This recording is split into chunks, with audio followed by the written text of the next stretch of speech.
মুসলমান বলতেছিলাম কেমন শুকরিয়া আদায় করতে হবে, আল্লাহ তাআলা কেমন শুকরিয়া পছন্দ করে। আল্লাহ পাক রব্বুল আলামিন বলছেন লা ইন শাকারতুম লা আযীদান্নাকুম, বান্দা আমি আল্লাহর নিয়ামত পাওয়ার পর শুকরিয়া আদায় করবি, আমি আল্লাহ নিয়ামত বাড়ায়া দিব। ওয়ালা ইন কাফারতুম ইন্না আযাবি লাশাদীদ, বান্দা তোরা নিয়ামত পাওয়ার পর নিয়ামতের শুকরিয়া আদায় করবি না, আমি আল্লাহ তোদের নিয়ামত ছিনায় নিব। এই হারিবাঙ্গার মুসলমান, ও বিদ্যু বাবা, ও পর্দার মা বোনেরা গো আমার, পয়গম্বর মুসা কালিমুল্লাহ জামানার ছোট্ট একটা ঘটনা। পয়গম্বর মুসা কালিমুল্লাহ তুর পাহাড়ের ভিতরে যাইয়া আল্লাহর সাথে কথা বলতো। ওই দিনও পয়গম্বর মুসা কালিমুল্লাহ নিজের বাসস্থান থেকে, নিজের ঘর থেকে বের হয়ে গেছেন, দূর পাহাড়ে যাবেন, আল্লাহর সাথে কথা বলবেন। পয়গম্বর মুসা আলাইহিস সালাতু ওয়াস সালাম হাঁটি হাঁটি পা পা করে তুর পাহাড়ের দিকে রওনা। তুর পাহাড়ের দিকে যাবে, হঠাৎ করে তাকায় দেখে পথের ভিতরে, রাস্তার ভিতরে একজন মানুষ দাঁড়ায় আছে। চেহারাটাও ভালো, পোশাকটাও ভালো, চেহারার গঠনটাও ভালো। পয়গম্বর মুসা কালিমুল্লাহর পথ আটকায় দাঁড়ায় আছে। পয়গম্বর মুসা কালিমুল্লাহ ডাক দিয়া বলে, ওরে ভাই, আমার পথটা কেন তুমি আটকাইছো? ডাক দিয়া বলে, ওই প্রতীক ডাক দিয়া বলে, জামানার পয়গম্বর মুসা কালিমুল্লাহ, আমি যদি ভুল করে না থাকি, আপনি এই মুহূর্তে তুর পাহাড়ে যাচ্ছেন আল্লাহর সাথে কথা বলার জন্য। মুসা নবী ডাক দিয়া বলে, হা হা, আমি তুর পাহাড়ের মধ্যে যাচ্ছি আল্লাহর সাথে কথা বলার জন্য, আল্লাহর সাথে কথোপকথন করার জন্য। মুসলমান, লম্বা ঘটনা সংক্ষিপ্ত করে আপনাদেরকে শোনানোর চেষ্টা করতেছি। পয়গম্বর মুসার এবার ওই আল্লাহর বান্দা ডাক দিয়া বলে, ও জামানার পয়গম্বর মুসা, আমার দিকে তাকায় দেখেন, আমার চেহারাও ভালো, আমার অনেক সম্পদ, টাকা পয়সা, অনেক বাড়ি গাড়ি। ও জামানার পয়গম্বর, আমার যে কত সম্পদ আমি নিজেও জানি না, আমার যে কত টাকা আমি নিজেও জানি না। বলেন সুবহানাল্লাহ। আমাদের লালমনিরহাটের ভিতরে মনে এরকম পাওয়া যাবে না, এখন হয়তো বা কম। গত 16-17 বছরে দেখা গেছে তার কত টাকা আপনাদের সদরের খবর জানি না। আমাদের আদিতমারি কালীগঞ্জে দেখা গেছে যখন নাকি নেত্রী পালাইল, নেত্রীর চাকরিদের বাড়ি থেকে টাকার বস্তা বের হয়। ঠিক কিনা ভাই? এই মুসলমান, তারা তো হালাল পথে কামাই করছে, কিন্তু গত 16-17 বছর যারা করেছিল তারা তো একেবারে ডাইরেক্ট জনগণের লেফটিনের টাকা পর্যন্ত খাইছে, বদনার টাকাও খাইছে, টিউবওয়েলের টাকাও খাইছে। কথা বলেন ঠিক কিনা? মুসলমান ভালো করিয়া বুঝবেন। পয়গম্বর মুসা আলাইহিস সালাতু ওয়াস সালাম রে ডাক দিয়া বলে, রে ভাই, আপনি তুর পাহাড়ে যান, আপনার কাছে আমার একটা আবদার। বলে, কি আবদার? বলে, আমার আল্লাহ আমারে এত পরিমাণ সম্পদ দিছে, আমার কত সম্পদ আমি নিজেও জানি না, আমার বাড়ি কয়টা আমি নিজেও জানি না, আমার অর্থ সম্পদ কতগুলো আমি নিজের কাছে কোনো হিসাব নাই। আপনার কাছে একটু আবদার জানাই, আপনি যেহেতু আল্লাহর সাথে কথা বলতে যাচ্ছেন, তুর পাহাড়ের ভিতরে যাইয়া আপনার আল্লাহরে, আপনার রবরে বলবেন, আপনার আল্লাহ যেন আমার সম্পদ কমায়া দেয়। বলেন না মারহাবা। কি সম্পদ কমায়া দেয়? আমগো সমাজে কি রকম কোন পাগল আছে যে সম্পদ কমাবে? খালি কয় দেও আমারে, হালাল হারাম কিছু নাই, দিক দিয়েই আসে ওই দিক দিয়েই ফকেটে ভরে। কথা বলেন ঠিক কিনা? আমুন আলা ইবাদিহিল্লাযীনা ইসতাফা أما بعد فأعوذ بالله من الشيطان الرجيم. بسم الله الرحمن الرحيم. إن الله وملائكته يصلون على النبي يا أيها الذين آمنوا صلوا عليه وسلموا تسليما. درود إبراهيم পাঠ করি। اللهم صل على محمد وعلى كما صليت على إبراهيم وعلى آل إبراهيم إنك حميد مجيد اللهم بارك على محمد وعلى آل محمد كما باركت على إبراهيم وعلى آل إبراهيم إنك حميد مجيد سبحانك لا علم لنا إلا ما علمتنا إنك أنت العليم الحكيم رب اشرح لي صدري ويسر لي أمري واحلل عقدة من لساني يفقه قولي تذكر كوري لا إله إلا الله زبان كل لا إله إلا الله سبحان الله الحمد لله لا إله إلا الله لا إله إلا الله لا إله كلن لا إله إلا الله لا إله إلا الله لا إله إلا الله محمد رسول الله সবাই জবান খুলে অন্তর থেকে বলি সাল্লাল্লাহু আলাইহি ওয়াসাল্লাম আলহামদুলিল্লাহ শুকরিয়া আদায় করছি সে মহান রব্বুল আলামিনের দরবারে যে মহান রব্বুল আলামিন আমাদের এই লালমনিরহাট জেলার ঐতিহ্যবাহী দ্বীনি বিদ্যাপীঠ হারিবাঙ্গা মাদ্রাসার 2 দিনব্যাপী তাফসিরুল কোরআন মাহফিলের আজ দ্বিতীয় দিনে আপনাকে আমাকে আসবার এবং আমি গুনাহগারকে অল্প সময় কিছু মুজাকারা করবার আপনাদেরকে শুনবার তৌফিক দান করেছেন এজন্য অন্তর থেকে শুকরিয়া আদায় করি সকলে উচ্চ আওয়াজে জবান খুলে বলি আলহামদুলিল্লাহ যারা আছেন আরেকটু জোরে আওয়াজ দিলে আরেকটু বেশি হইতো আমরা আবারও শুকরিয়া আদায় করতেছি উচ্চ আওয়াজ দিয়ে বলি আলহামদুলিল্লাহ শুকরিয়া আদায় করলাম কার জোরে বলেন শুকরিয়া আদায় করলাম কার আল্লাহর শুকরিয়া আদায় করলাম আল্লাহ পাক রব্বুল আলামিন পবিত্র কোরআনুল কারীমের ভিতরে বলেন লা ইন শাকারতুম লা আযীদান্নাকুম ওয়া লা ইন কাফারতুম ইন্না আযাবি লাশাদীদ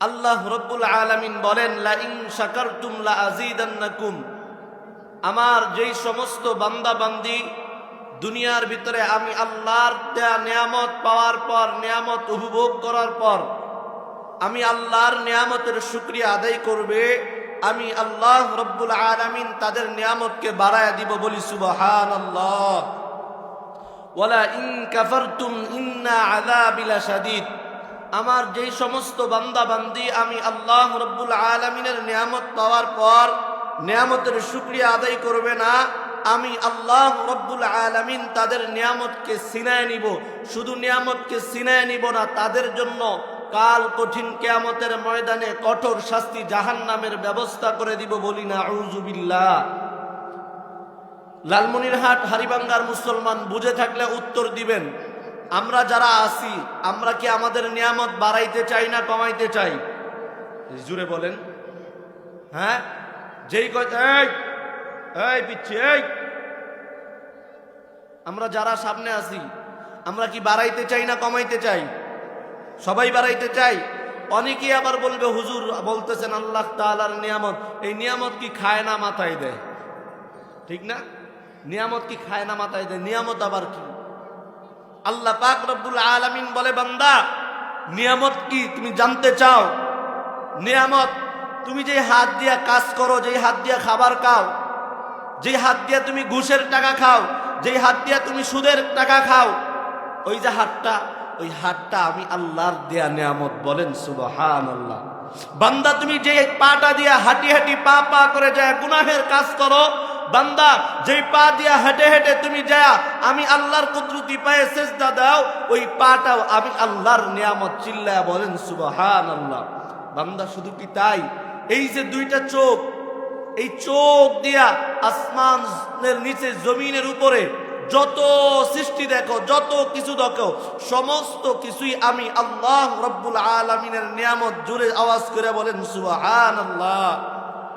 বান্দা শুধু কি এটাই, বান্দা যেই চোখ দুইটা দিয়া আমি আল্লাহ তাআলার সমস্ত নিয়ামত দেখতেছো, এই নিয়ামত যেই চোখ দিয়া দেখতেছো, এই চোখ দুইটাও আমি আল্লাহর নিয়ামত। বলেন সুবহানাল্লাহ।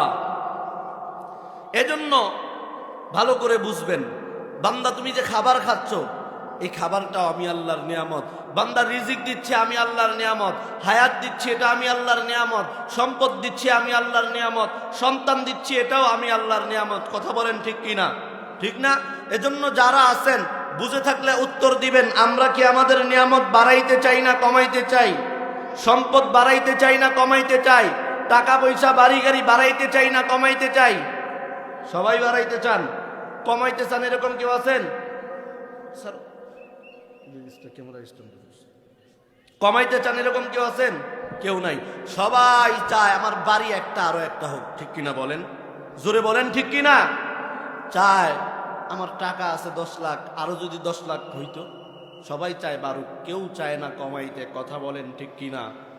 আল্লাহ বলে, বান্দা তুমি যদি তোমার সম্পদ বাড়াইতে চাও, বান্দা তুমি যদি তোমার নিয়ামত বাড়াইতে চাও, বান্দা তুমি যদি তোমার টাকা বাড়াইতে চাও, বান্দা তুমি যদি তোমার হায়াত বাড়াইতে চাও, বান্দা তুমি যদি তোমার সম্পদ বাড়াইতে চাও, বান্দা তুমি যদি তোমার রিজিক বাড়াইতে চাও, বান্দা তুমি আমি আল্লাহ রব্বুল আলামিনের নিয়ামতের শুকরিয়া বেশি থেকে বেশি আদায় করো। বলেন সুবহানাল্লাহ। এই যে একটু আগে একটা আয়াতে কারিমা আপনাদের সামনে তেলাওয়াত করছিলাম, আল্লাহ পাক রব্বুল আলামিন বলেন, লা ইন শাকারতুম লা আযীদান্নাকুম ওয়া লা ইন কাফারতুম ইন্না আযাবি লাশাদীদ। বলেন আল্লাহু আকবার। এরে মুসলমান, হারিবাঙ্গার কলিজার টুকরা যুবক ভাই, ও বিদ্যু বাবা, ও পর্দার আড়ালের মা বোনেরা আমার, অন্তরের কানটা লাগায়া দিয়া শুনবেন। আল্লাহ পাক রব্বুল আলামিন বলেন, লা ইন শাকারতুম লা আযীদান্নাকুম ওয়া লা ইন কাফারতুম ইন্না আযাবি লাশাদীদ। এই দুনিয়ার বান্দা বান্দিরা, তোমরা যারা আমি আল্লাহর নিয়ামত পাইছো, আমি আল্লাহর নিয়ামত পাওয়ার পর তোমরা বেশি থেকে বেশি আমি আল্লাহর নিয়ামতের শুকরিয়া আদায় করো। কেননা বান্দা, তুমি যদি তোমার নিয়ামত বাড়াইবার চাও, তুমি যদি তোমার সম্পদ বাড়াইবার চাও, তুমি যদি তোমার টাকা বাড়াইতে চাও, তুমি যদি তোমার বাড়ি গাড়ি বাড়াইতে চাও, অর্থ সম্পদ বাড়াইতে চাও, বান্দা আমি আল্লাহ ওয়াদা দিলাম, তুমি যদি আমি আল্লাহর শুকরিয়া আদায় করার মতো শুকরিয়া আদায় করতে পারো, বান্দা আমি আল্লাহ তাআলা তোমার প্রত্যেকটা নিয়ামত, তোমার প্রত্যেকটা বস্তু আমি নিয়ামত দিয়া ভরপুর কইরা দিব। বলেন সুবহানাল্লাহ। আর বান্দা, তোমরা যদি আমি আল্লাহর নিয়ামত পাওয়ার পর আমি আল্লাহ রাব্বুল আলামিনের নিয়ামতের শুকরিয়া আদায় না করো, আমি আল্লাহর নিয়ামতকে অস্বীকার করো, বান্দা আমি আল্লাহ তোমার নিয়ামত বাড়ায় দিব না, বরঞ্চ সম্পদ যতটুকু দিয়েছি তার থেকে আরো কমায়া দিব। বান্দা তোরে যা টাকা পয়সা দিছি, বান্দা তুই যদি শুকরিয়া আদায় করার মতো করতে না পারো, আমি আল্লাহ তোর ওই সম্পদও কমায়া দিব। এই জন্য বান্দা, তোরা যারা তোর সম্পদ বাড়াইবার চাও, তোরা যারা তোর রিজিক বাড়াইতে চাও, তোর প্রত্যেকটা নিয়ামত বাড়াইতে চাও, এই বান্দা বান্দি, আমি আল্লাহ জানা দিলাম তোরা বেশি বেশি আমি আল্লাহর নিয়ামতের শুকরিয়া আদায় কর, আমি আল্লাহ তোর নিয়ামত বাড়ায়া দিব। যদি শুকরিয়া আদায় না করো, আমি আল্লাহ যেতটুকু তোমাকে দিয়েছি ওইটুকু কেড়ে নিব। এই হাড়িভাঙ্গা লালমনিরহাটের মুসলমান, ভালো করিয়া বুঝবে, আপনি স্বীকার করেন হাত আল্লাহর দেয়া নিয়ামত, আপনি স্বীকার করেন পা আল্লাহর দেয়া নিয়ামত, আপনি স্বীকার করেন সন্তান আল্লাহ তাআলার দেয়া নিয়ামত। বান্দা, এটা স্বীকার করার পরও তুমি আল্লাহ তাআলার কাছে শুকরিয়া আদায় করতে পারো না, বরঞ্চ আল্লাহ যদি সামান্য একটু বিপদ দিয়া দেয় তবুও বলো যে আল্লাহ কি খালি আমারই দেয়? কয় কি কয় না? প্রত্যেক বছর ফসলি জমির ভিতরে ধান প্রত্যেক বছর ভালো হয়, একটা বছর শুধু একটু কারেন্ট ভুকা ধরছে, কয় আল্লাহ কি খালি আমারই দেহে? আমগো এলাকায় কি আর কেউ নাই? আল্লাহ কি আমার ভক্তি দেহে? কয় কি কয় না? এই জুড়ে কোন কয় কি কয় না?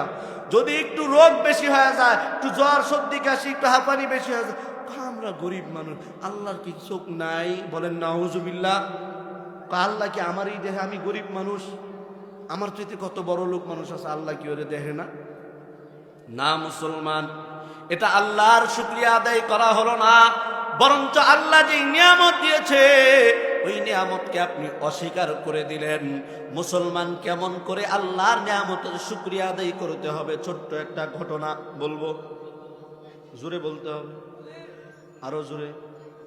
ছোট্ট একটা ঘটনা, পয়গম্বর মুসা কালিমুল্লাহ নাম শুনছেন কি শুনেন নাই? মুসা নবী নাম শুনেন নাই? মুসা নবী কিন্তু প্রতিনিয়ত আল্লাহর সাথে যাইয়া তুর পাহাড়ে মাঝে মাঝেই কথা বলতো, তুর পাহাড়ে যাই আল্লাহর সাথে সাক্ষাৎ করত। এখানে অনেক লম্বা কথা বলার মতো সুযোগ নাই, আমি সংক্ষিপ্ত করে আপনাদেরকে ঘটনাটা শোনায়া এরপরে আলোচনা ফিনিশিং দেওয়ার চেষ্টা করব ইনশাআল্লাহ। মুসলমান, বলতেছিলাম কেমন শুকরিয়া আদায় করতে হবে, আল্লাহ তাআলা কেমন শুকরিয়া পছন্দ করে। আল্লাহ পাক রব্বুল আলামিন বলছেন, লা ইন শাকারতুম লা আযীদান্নাকুম। বান্দা, আমি আল্লাহর নিয়ামত পাওয়ার পর শুকরিয়া আদায় করবি, আমি আল্লাহ নিয়ামত বাড়ায়া দিব। ওয়ালা ইন কাফারতুম ইন্না আযাবি লাশাদীদ। বান্দা, তোরা নিয়ামত পাওয়ার পর নিয়ামতের শুকরিয়া আদায় করবি না, আমি আল্লাহ তোদের নিয়ামত ছিনায় নিব। এই হাড়িভাঙ্গার মুসলমান, ও বিদ্যু বাবা, ও পর্দার মা বোনেরা গো আমার, পয়গম্বর মুসা কালিমুল্লাহ জামানার ছোট্ট একটা ঘটনা। পয়গম্বর মুসা কালিমুল্লাহ তুর পাহাড়ের ভিতরে যাইয়া আল্লাহর সাথে কথা বলতো। ওই দিনও পয়গম্বর মুসা কালিমুল্লাহ নিজের বাসস্থান থেকে, নিজের ঘর থেকে বের হয়ে গেছেন, দূর পাহাড়ে যাবেন, আল্লাহর সাথে কথা বলবেন। পয়গম্বর মুসা আলাইহিস সালাতু ওয়াস সালাম হাঁটি হাঁটি পা পা করে তুর পাহাড়ের দিকে রওয়ানা। তুর পাহাড়ের দিকে যাবে, হঠাৎ করে তাকায় দেখে পথের ভিতরে, রাস্তার ভিতরে একজন মানুষ দাঁড়ায় আছে। চেহারাটাও ভালো, পোশাকটাও ভালো, চেহারার গঠনটাও ভালো। পয়গম্বর মুসা কালিমুল্লাহর পথ আটকায় দাঁড়ায় আছে। পয়গম্বর মুসা কালিমুল্লাহ ডাক দিয়া বলে, ওরে ভাই, আমার পথটা কেন তুমি আটকাইছো? ডাক দিয়া বলে, ওই পথিক ডাক দিয়া বলে, জামানার পয়গম্বর মুসা কালিমুল্লাহ, আমি যদি ভুল করে না থাকি, আপনি এই মুহূর্তে তুর পাহাড়ে যাচ্ছেন আল্লাহর সাথে কথা বলার জন্য। মুসা নবী ডাক দিয়া বলে, হা হা, আমি তুর পাহাড়ের মধ্যে যাচ্ছি আল্লাহর সাথে কথা বলার জন্য, আল্লাহর সাথে কথোপকথন করার জন্য। মুসলমান, লম্বা ঘটনা সংক্ষিপ্ত করে আপনাদেরকে শোনানোর চেষ্টা করতেছি। পয়গম্বর মুসার এবার ওই আল্লাহর বান্দা ডাক দিয়া বলে, ও জামানার পয়গম্বর মুসা, আমার দিকে তাকায় দেখেন, আমার চেহারাও ভালো, আমার অনেক সম্পদ, টাকা পয়সা, অনেক বাড়ি গাড়ি। ও জামানার পয়গম্বর, আমার যে কত সম্পদ আমি নিজেও জানি না, আমার যে কত টাকা আমি নিজেও জানি না। বলেন সুবহানাল্লাহ। আমাদের লালমনিরহাটের ভিতরে মনে এরকম পাওয়া যাবে না, এখন হয়তো বা কম। গত 16-17 বছরে দেখা গেছে তার কত টাকা আপনাদের সদরের খবর জানি না। আমাদের আদিতমারি কালীগঞ্জে দেখা গেছে, যখন নাকি নেত্রী পালাইল, নেত্রীর সাকরিদের বাড়ি থেকে টাকার বস্তা বের হয়। ঠিক কিনা ভাই? এই মুসলমান, তারা তো হালাল পথে কামাই করছে, কিন্তু গত 16-17 বছর যারা করেছিল তারা তো একেবারে ডাইরেক্ট জনগণের লেফটিনের টাকা পর্যন্ত খাইছে, বদনার টাকাও খাইছে, টিউবওয়েলের টাকাও খাইছে। কথা বলেন ঠিক কিনা? মুসলমান ভালো করিয়া বুঝবেন, পয়গম্বর মুসা আলাইহিস সালাতু ওয়াস সালাম রে ডাক দিয়া বলে, রে ভাই আপনি তুর পাহাড়ে যান, আপনার কাছে আমার একটা আবদার। বলে কি আবদার? বলে আমার আল্লাহ আমারে এত পরিমাণ সম্পদ দিছে, আমার কত সম্পদ আমি নিজেও জানি না, আমার বাড়ি কয়টা আমি নিজেও জানি না, আমার অর্থ সম্পদ কতগুলো আমি নিজের কাছে কোনো হিসাব নাই, আপনার কাছে একটু আবদার জানাই। আপনি যেহেতু আল্লাহর সাথে কথা বলতে যাচ্ছেন, তুর পাহাড়ের ভিতরে যাইয়া আপনার আল্লাহরে, আপনার রবরে বলবেন আপনার আল্লাহ যেন আমার সম্পদ কমায়া দেয়। বলেন না মারহাবা। কি সম্পদ কমায়া দেয়? আমগো সমাজে কি রকম কোন পাগল আছে যে সম্পদ কমাবে? খালি কয় দেও আমারে, হালাল হারাম কিছু নাই, যে দিক দিয়েই আসে ওই দিক দিয়েই ফগেটে বলে। কথা বলেন ঠিক কিনা? মুসা কালিমুল্লাহ ডাক দিয়া বলে, ভাই দুনিয়ার ভিতরে এমন কেউ নাই যে নিজের সম্পদ কমাবে, তুমি তোমার সম্পদ কমাইতে চাও কেন? বলে আমার এত সম্পদ, আমি নিজের সম্পদের হিসাব রাখতে পারি না, আল্লাহরে যায় বলবা আল্লাহ যেন আমার সম্পদ কমা দেয়। লম্বা ঘটনা সংক্ষিপ্ত করে বলি, মুসা কালিমুল্লাহ ডাক দিয়ে বলে, ভাই ঠিক আছে, আমি আল্লাহরে জিজ্ঞাসা করব, আল্লাহরে বলবো যেন আল্লাহ তোমার সম্পদ কমা দেয়। মুসা আলাইহিস সালাতু ওয়াস সালাম এবার এই তুর পাহাড়ের দিকে আবার ওই লোকটার কাছ থেকে, টাকাওয়ালা সম্পদওয়ালার কাছ থেকে বিদায় নিয়া তুর পাহাড়ের দিকে রওনা করছে। যাইতে যাইতে কিছু দূর পথ চলে গেছে, হঠাৎ করে তাকায়া দেখে পথের ভিতরে আরেকজন মানুষ মুসা আলাইহিস সালাতু ওয়াস সালামের রাস্তা আটকা দাঁড়ায় আছে। ওই লোকটার পোশাকটাও তেমন ভালো না, তার চেহারাটাও এরকম ভালো না, সিরা ফাটা একটা পোশাক, কোন রকম লজ্জাস্থান ঢাকা। পয়গম্বর মুসা আলাইহিস সালাতু ওয়াস সালাম রে দেখা ওই আল্লাহর বান্দা ডাক দিয়া বলে, এই জামানার পয়গম্বর মুসা কালিমুল্লাহ, যদি আমি ভুল করে না থাকি তাহলে তুমি এখন তুর পাহাড়ে যাচ্ছ তোমার খোদা, তোমার রব, তোমার আল্লাহর সাথে কথা বলার জন্য। ও জামানার পয়গম্বর, তোমার কাছে আমার একটা আবদার। বলে কি আবদার? বলে এই যে তাকায় দেখো, আমার শরীরের ভিতরে ভালো কোনো পোশাক নাই, আমার থাকার মতো ঘর নাই, বাড়ি নাই, আমার টাকা নাই, সম্পদ নাই, তুমি তোমার রব তোমার আল্লাহরে বলবা তোমার আল্লাহ যেন আমার একটু নিয়ামত দেয়, তোমার আল্লাহ যেন আমার একটু সম্পদ দেয়, টাকা পয়সা দেয়, বাড়ি গাড়ির মালিক বানায়। মুসা কালিমুল্লাহ ডাক দিয়া বলে, ভাই ঠিক আছে, আমি আমার রবরে বলে দিব, আমি আমার রবের কাছে তোমার পক্ষ থেকে আমি আমার রবরে জানায় দিব, আমার রব যেন তোমার টাকা পয়সার মালিক বানায়, সম্পদের মালিক বানায়। লম্বা ঘটনা, মুসা কালিমুল্লাহ এই কথা বলিয়া ওই আল্লাহর বান্দার কাছ থেকে বিদায় নিয়ে তুর পাহাড়ে চলে গেল। এক পর্যায়ে তুর পাহাড়ে যাইয়া আল্লাহর সাথে কথোপকথন শুরু করছে। এখানেও লম্বা কথা, একেবারে সংক্ষিপ্ত করে শোনানোর চেষ্টা করতেছি। পয়গম্বর মুসা আলাইহিস সালাতু ওয়াস সালাম তুর পাহাড়ে যাইয়া যখন আল্লাহর সাথে কথোপকথন করতে করতে এক পর্যায়ে কথা শেষ, পয়গম্বর মুসার কিন্তু আর মনে নাই। পয়গম্বর মুসা আল্লাহর কাছ থেকে বিদায় নিয়ে নিজের বাড়ির দিকে চলে যাবে। আপনার আমার রব, আপনার আমার আল্লাহ পয়গম্বর মুসারে ডাক দিয়া বলেন, মুসা আজকে কি আর নতুন কোন প্রশ্ন করবা না? আমি আল্লাহরে কি আর কিছু জিজ্ঞাসা করবা না? বলে না না, আর তো কোনো কিছু জিজ্ঞাসা করার নাই। এমন সময় আমার রব মুসা কালিমুল্লাহরে ডাক দিয়া বলে, এই মুসা, তুমি রাস্তা দিয়ে আসার সময় কি কেউ তোমারে কোনো প্রশ্ন করছিল? তখনই মুসা পয়গম্বরের মনে হয়ে গেছে দুইজন ব্যক্তি আমারে প্রশ্ন করছে। লম্বা ঘটনা, পয়গম্বর মুসা বলে, আল্লাহ এক নাম্বার ব্যক্তি বলছে তার অনেক সম্পদ, তার সম্পদ কমায়া দেওয়ার জন্য। দ্বিতীয় নাম্বার ব্যক্তি বলছে সে গরিব, তার সম্পদ নেই, টাকা পয়সা নাই, তার সম্পদের মালিক বানানোর জন্য। পয়গম্বর মুসারে আল্লাহ প্রশ্নের উত্তর দিয়া মুসারে বলছে, যাও যাও মুসা, তুমি তোমার উম্মতদেরকে জানায়া দাও, যেই ব্যক্তিটা বলছিল যে তার সম্পদ বেশি, তার সম্পদ কমায়া দেওয়ার জন্য, তারেও যা জানায়া দাও। আবার যে বলছে তার সম্পদ নাই, তারেও যা জানায়া দাও। যাওয়ার সময় ওই গরিবের সাথে দেখা পয়গম্বর মুসারে দেখার সঙ্গে সঙ্গে আল্লাহর বান্দা দৌড়াইয়া আসছে, আইসা বলে ও জামানার পয়গম্বর বলো বলো তোমার আল্লাহ কি বলছে, তোমার আল্লাহ কি জানায়া দিছে। পয়গম্বর মূসা মনটা খারাপ কইরা আল্লাহর বান্দারে ডাক দিয়া বলে ও আল্লাহর বান্দা, আমার রব জানায়া দিছে তুমি নাকি আল্লাহর শুকরিয়া আদায় করো না। আল্লাহ তোমারে যতটুকু সম্পদ দিয়েছে, আল্লাহ তোমারে যতটুকু নিয়ামত দিয়েছে, এই নিয়ামতটার শুকরিয়া তুমি সঠিকভাবে আদায় করো না।